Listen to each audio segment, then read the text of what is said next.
Hello' everyone, welcome back to my channel. আশা কৰোঁ আপোনালোক সকলো ভালে আছে আৰু ময়ো ভালে আছোঁ। আজিৰ ভিডিঅ'টো খুব এক্সাইটিং হ'বলৈ গৈ আছে, মানে বহুত ভাল এটা ভিডিঅ'। কিয়নো মানে 21 অক্টোবৰত মানে যি APSC ৰিজাল্ট দিছিলে 21 অক্টোবৰত, আজি 23 অক্টোবৰ। 21 অক্টোবৰত যি ৰিজাল্ট দিছিলে তাত মানে কি মোৰ ভিনদেউৰ ভায়েকেও পাছ কৰিলে APSCত, BDO পদত উত্তীৰ্ণ হ'ল। 16 নম্বৰ ৰেংকত আহিছে, BDO পদত পাইছে। তো সেইটো আমাৰ কাৰণে খুবেই ভাল খবৰ। আৰু মই মানে ভিনদেউৰ ভায়েক প্ৰাঞ্জিত দত্ত, কোৱালগুৰিত ঘৰ, গোলাঘাট ডিষ্ট্ৰিক্টৰ কোৱালগুৰিত ঘৰ। মই সেই কোৱালগুৰি গৈছিলোঁ মানে আজি কোৱালগুৰি গৈ পেলাই সুন্দাৰ লগত কথা পাতিলোঁ অলপ। সুন্দাৰ কি এক্সপিৰিয়েঞ্চ, ফিলিংছ সেইখিনি শ্বেয়াৰ কৰিব বিচাৰোঁ আপোনালোকৰ লগত। মই কথা পাতিছিলোঁ সুন্দাৰ লগত ভালকৈ, ইণ্টাৰভিউ টাইপত নহয় দেই, মানে এইটো আৰু মোৰ যিহেতু নিজৰ দাদাই হয়, তো কিনো আৰু ইণ্টাৰভিউ টাইপত বুলি কথা পাতিম। বাকী সেই গোটেই কথাখিনি মানে সুন্দাই ধুনীয়াকৈ বুজাই দিছে। এইটো খুবেই এটা মানে লাভৱান ভিডিঅ' হ'ব যিসকলে APSC মানে এপ্লাই কৰিম বুলি ভাবি আছে APSCৰ কাৰণে ইন ফিউচাৰ। তো সেইখিনিৰ কাৰণেও এইটো খুবেই এটা ভাল ভিডিঅ', ইনফৰ্মেটিভ এটা ভিডিঅ' হ'ব। আৰু সুন্দাই বহুত ধুনীয়াকৈ কিতাপখিনি দেখাই দিছে, কি কিতাপ পঢ়িব লাগে, কোনবিলাক ভাল, নিজে কোনবিলাক পঢ়িছিলে, সেইখিনি বহুত ধুনীয়াকৈ দেখাই দিছে। ভিডিঅ'টো সেইখিনি লাষ্টত আছে, গতিকে লাষ্টলৈকে ভিডিঅ'টো ভালকৈ চাই থাকিব আপোনালোকে। আশা কৰোঁ আপোনালোকে ভিডিঅ'টো ভাল পাব। গতিকে ভিডিঅ'টো লাইক কৰি দিব আৰু চেনেলটো প্লিজ ছাবস্ক্ৰাইব কৰি দিব। ধন্যবাদ। আহিলোঁ কোৱালগুৰিত, মোৰ বা ভিনদেউৰ ঘৰ। এয়া ভিনদেউ, হেল্ল', বা আৰু এয়া সুন্দা, মানে প্ৰাঞ্জিত দত্ত। এইবাৰ APSCত পাছ কৰিছে, BDO পদত মানে পাইছে এখেতে। আৰু মই সুন্দাৰ লগত মই তুমিকৈ মাতোঁ, মানে মোৰ ভিনদেউৰ ভাইটি হয়। মোৰ লগত মানে আগৰ পৰাই ভাল, আৰু মই তুমিকৈ কথা পাতোঁ। এতিয়াও মই সেই মানে ইণ্টাৰভিউ টাইপত নহয়, মই জাষ্ট এনেই কথা কেইটামান পাতিম, প্ৰিপেৰেশ্যন ফেজটোৰ কথা মানে পাতিম অলপ। সুন্দাক কৈ দিব ভালকৈ। তো ভিডিঅ'টো চাই থাকিব আপোনালোকে। এয়া সুন্দা, মই সুন্দা বুলিয়ে মাতোঁ, মোৰ মানে ভিনদেউৰ ভায়েক হয়, মোৰ দাদা হিচাপে মই হেৰি কৰোঁ, মোক তুমি বুলিয়ে কওঁ। সুন্দা, নামটো প্ৰাঞ্জিত দত্ত। মই ইন্ট্ৰডাকশ্যনটো আপোনালোকক দি গ'লোঁ অলৰেডি। তো এতিয়া আমি জানোচোন আহক, মানে সুন্দা ফিলিংছটো কোৱাচোন বাৰু অকণমান, একদম কেনেকুৱা লাগিছে এতিয়া পাই, ফিলিংছটো কোৱা প্ৰথম সেইটোৱে সুধিছোঁ। ভাল লাগিছে। কালি এতিয়া মই গধূলি প্ৰথমতে চালোঁ, মোৰ ভাইটি এজনে ক'লে যে ৰিজাল্ট দিছে বেছি, চোৱাচোন তোমাৰ নাম আহিছেনে। মই চালোঁ আৰু চাই পেলাই এতিয়া গম পালোঁ, এতিয়া ভাল লাগিছে। মই বহুত দিনৰ পৰা কষ্ট কৰি আছিলোঁ, আজি ভাল লাগিছে। আমাৰো ভাল লাগিছে, মানে এইটো কথাটো গম পাই মোক প্ৰথমতে ভিনদেউৱে ক'লে, কথাটো গম পাই মানে বহুতেই ভাল লাগিছে মোৰ। সেইকাৰণে মই তোমালোকৰ ঘৰলৈ গুচি আহিলোঁ। মই স্ক্ৰিপ্টটো এনেই গৈ আছিলোঁ বাৰু। তুমি মানে হেৰিটো কোৱাচোন, এডুকেশ্যন বেকগ্ৰাউণ্ডটো কোৱা, মানে স্কুল ক'ত কৰিছিলা, কলেজ? মই প্ৰথমবাৰ গৈছোঁ, মই প্ৰথমতে গভৰ্ণমেণ্ট স্কুলতে পঢ়িছিলোঁ, 2 নং কোৱালগুৰি। মোৰ মাৰ স্কুল হয়। তাৰপিছতে মই কোৱালগুৰি হাই ছেকেণ্ডেৰীত পঢ়িলোঁ, 5 আৰু 6ত পঢ়ি থাকোঁতে মই নৱোদয় পৰীক্ষা দিছিলোঁ। তাৰপিছত নৱোদয়লৈ গ'লোঁ। তাৰপিছত মই JB কলেজতো আছিলোঁ। তাৰপিছত ছেইণ্ট এন্থনীজ কলেজৰ পৰা BCom কৰিলোঁ। BCom কৰি মাষ্টাৰ্ছটো মই কমপ্লিট নকৰিলোঁ, লাষ্টৰ এটা এক্সাম দিয়া নহ'ল। তেনেকৈ মেজৰটো কিহত চলি গ'ল? মোৰ ফাইনেন্সিয়েল একাউণ্টিং। তাৰপিছত নেক্সট কি কৰিছিলা? নেক্সট মানে মই তেতিয়া জবৰ কাৰণে ভাবিছিলোঁ, মানে প্ৰাইভেট জবো কৰিছিলোঁ, বেংকত কৰিলোঁ। তেনেকৈ কৰাৰ পিছত তাৰপিছত ভাবিলোঁ যে এবাৰ APSCটো ট্ৰাই কৰি চাওঁ, তেনেকৈ মনলৈ আহিলে। লগৰো তেনেকৈ দুজনমান পালোঁ, আৰু ডিছকাছ কৰি পেলাই আমি পঢ়া ষ্টাৰ্ট কৰিলোঁ। তেনেকেই আৰম্ভ হ'ল। APSCৰ কাৰণে কোৱালিফিকেশ্যন কি লাগে তোমাৰ এপ্লাই কৰিবৰ কাৰণে? APSCৰ কাৰণে বেলেগ একো কোৱালিফিকেশ্যন নালাগে, অকল গ্ৰেজুৱেশ্যন হ'লেই হয়। গ্ৰেজুৱেশ্যনটো কিমান মাৰ্কছ পাইছা বা কিমান তোমাৰ কোনটো ষ্ট্ৰীমৰ হয় সেইটো মেটাৰ নকৰে, অকল তোমাৰ জাষ্ট কোৱালিফিকেশ্যন এটা ক্ৰাইটেৰিয়া হয়। তেনেকৈ তোমাৰ টিচাৰৰ কাৰণে টেটৰ কাৰণে তোমাৰ DLED বা তেনেকুৱা লাগে। তেনেকৈ গ্ৰেজুৱেশ্যনটো অকল তোমাৰ কোৱালিফিকেশ্যনটো হ'লেই হয়, মানে মিনিমাম পাৰ্চেণ্টেজ কিবা লাগে? নালাগে, একো পাৰ্চেণ্টেজ নালাগে। তুমি কোনটো বেটছৰ আছিলা APSC? মই 2020 দিছিলোঁ, যোনটো প্ৰিলিমছটো এডভাৰটাইজমেণ্ট ওলাইছিলে। তাৰপিছত আমাৰ মেইনছ হৈছিলে 2022 ফেব্ৰুৱাৰী। তাৰপিছত মই ভাইবা দিছিলোঁ, তোমাৰ মে'ত দিছিলোঁ, আৰু ৰিজাল্টটো কালি দিছোঁ। এই চিলেবাছ কি থাকে APSC চিলেবাছ? চিলেবাছ আমাৰ টোটেল 9খন পেপাৰ।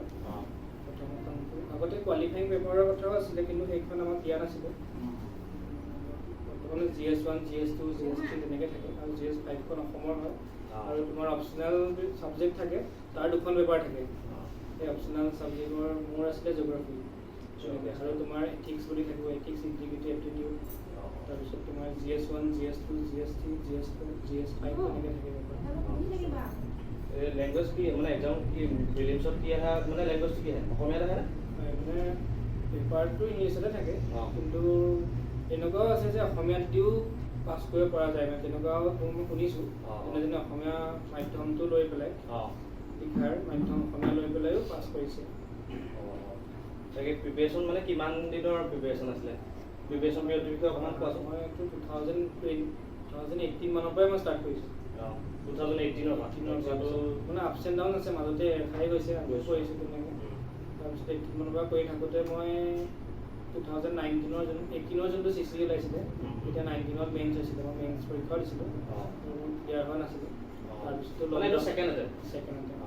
তাৰপিছত লকডাউনো আহিলে, তেনেকৈ থাকি গ'ল আৰু। তাৰপিছত DLED কোৰ্চৰ কাৰণে এপ্লাই কৰিছিলোঁ, DLED কৰি আছোঁ। কৰি থাকোঁতেও মানে ইফালে পৰীক্ষাও দিলোঁ, তেনেকৈ দুটা কৰি আছিলোঁ। কোচিং লৈছিলা নেকি APSC কাৰণে? APSC কোচিং লোৱা নাই, নিজে ইউটিউব বা এইবোৰৰ পৰা চাই কিতাপ নিজে পঢ়িছিলোঁ। ইউটিউবৰ পৰাও চাইছিলা? চাইছিলোঁ। মানে মোবাইলৰ পৰা পঢ়া, কিতাপৰ পৰা পঢ়া? ঘৰতে? ঘৰতে।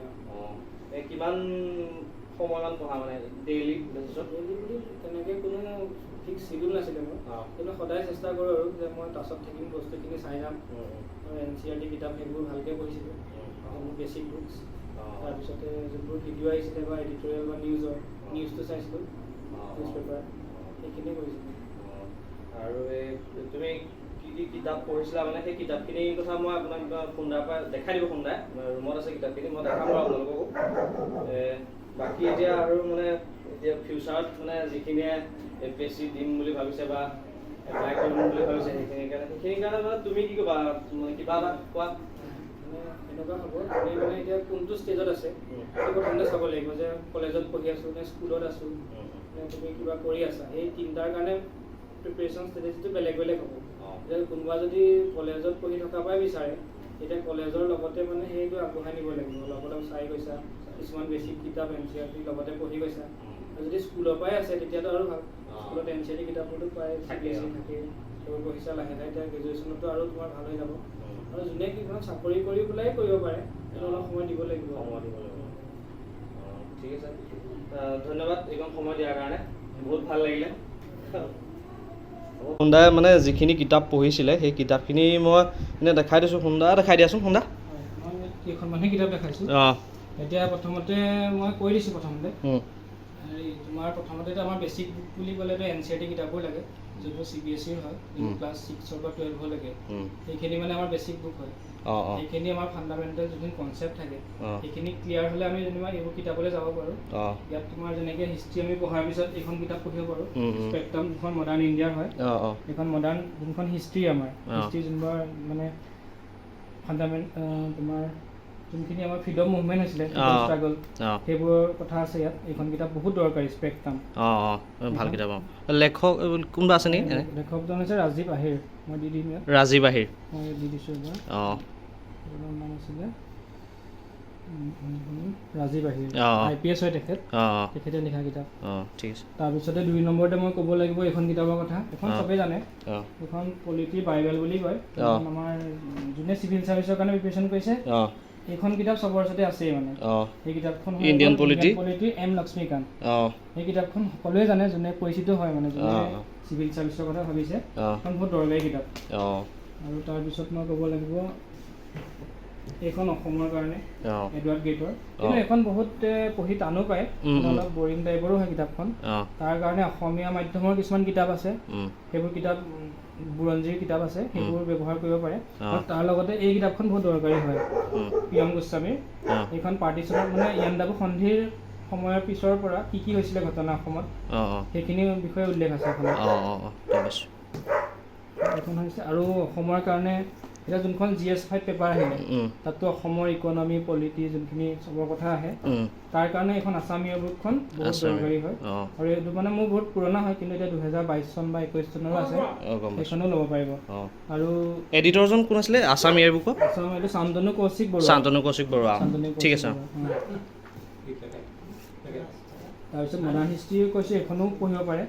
এইখনো তোমাৰ সোণালী বাঞ্চাল, এইকেইজনো মানে চিভিল চাৰ্ভিচ পাছ কৰাই হয় তেখেতসকলে লিখা কিজন ভাল কিতাপ আৰু লগতে আৰু আছে আৰু হিষ্ট্ৰী অসমৰ কাৰণে সেৱাৰ এখন বহুত ভাল কিতাপ GS 5 যোনখন আমাৰ নৱমৰ দশম শ্ৰেণীৰ কাৰণে বৈচিত্ৰ্যময় অসম বুলি সেই কিতাপখনো বহুত ভাল হয় আৰু তাৰ লগতে এইখন জিঅ'গ্ৰাফীৰ কাৰণে এইখন GC লিয়ং বুলি কয় এইখনো চবেই চিনি পায় GC লিয়ং এখন বহুত পৰিচিত কিতাপ আৰু লগতে ক'ব লাগিব জেনেৰেল নলেজৰ কাৰণে এখন লুচেনৰ কিতাপ জেনেৰেল নলেজ আৰু কিতাপ আছে আৰু মানে বহুত কিতাপ আছে ইয়াত মই কেইখনমানে দেখাইছোঁ এইবোৰ পঢ়ি আৰু মই লিষ্টখন লাগিলে দি দিম তোমাক ঠিক আছে যদি যোগাযোগ কৰে লিষ্টৰ কাৰণে মই ধুনীয়াকৈ দি দিব পাৰিম ডিটেইলছ ঠিক আছে ধন্যবাদ